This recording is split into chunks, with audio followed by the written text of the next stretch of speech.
Hi folks, this is Don Meissner with the North Country Fishing Report. You know, when I give you these reports, one of the things that I deal with is when I talk to people, the last thing they want to tell me is where are they catching all the fish. That's their secret place. That's part of the fisherman's makeup. The other thing is quite often they don't want to tell that magic bait they're using because they don't want anybody else to have it, because otherwise they won't catch as many fish. So with that said, let me give you a couple illustrations of this. This week at one of the tournaments, I had one of our local anglers come up to me and want to show me pictures of all the fish that he caught. Well, they were landlocked salmon, and I'll tell you, they were beautiful, big landlocked salmon. And he said to me, my question to him was, where are you catching them? Well, he isn't going to tell me. I know. He says they were in waters within 30 miles of here, so they were real close. And I said, wow, this is amazing. So many people want to catch these fish. They've never had the opportunity. And he went on about how they fought and the tremendous leaps out of the water they make. And I asked him, what are you catching them on? And, you know, that's the key question. When I fish for landlocks, I've always used a sinking fly line and some kind of a streamer. And it's always worked good for me. And that's when I'm like trolling that sinking fly line with oars in a canoe. This has always worked wonderfully. Well, he was using a spinner. And let's face it, spinners work for everything. And it's always a safe bet to use that. The other thing I want to tell you is that I've had reports from some of my friends that are fishing muskies in our tributaries. And they tell me the early season muskie fishing has been absolutely fabulous.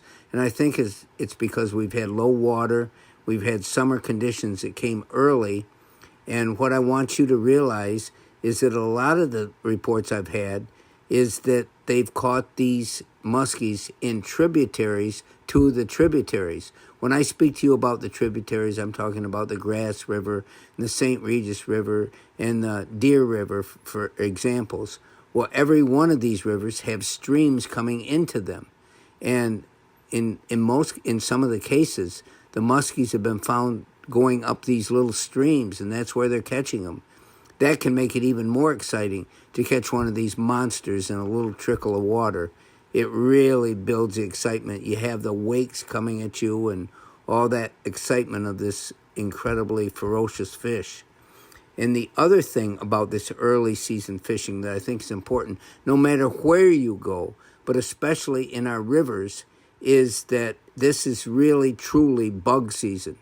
And one of my friends that helps me with so many of the tournaments, Chuck, he says, you know, we went out for muskies the other day. He said, I had people coming here and we took them out.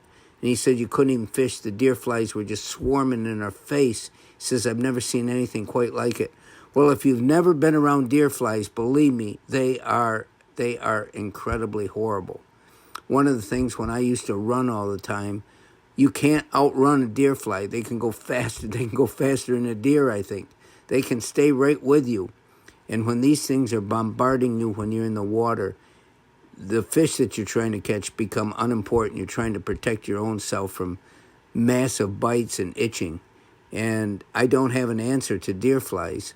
I've always used repellent when I go running and spray it all over my clothes and my head and my hat and any bare skin, but it can really be a problem.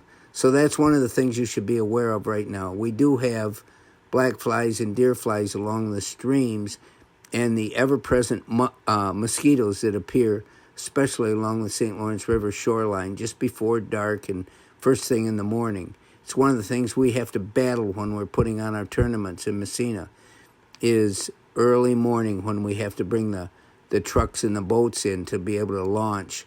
We have to stand out there in the dark with these swarms of mosquitoes on us. No place do they seem as bad as along the St. Lawrence. So this is part of what fishing brings to you, is the realm of bug bites. So anyway, I think it's one of the most important things I can talk about right now is some of these conditions. And remember, we do have great waters all around us, but to find out which waters to go to sometimes it's like doing a mystery ride, trying to find out where the secret good spots are. Until next time, folks, this is Don Meissner with the North Country Fishing Report.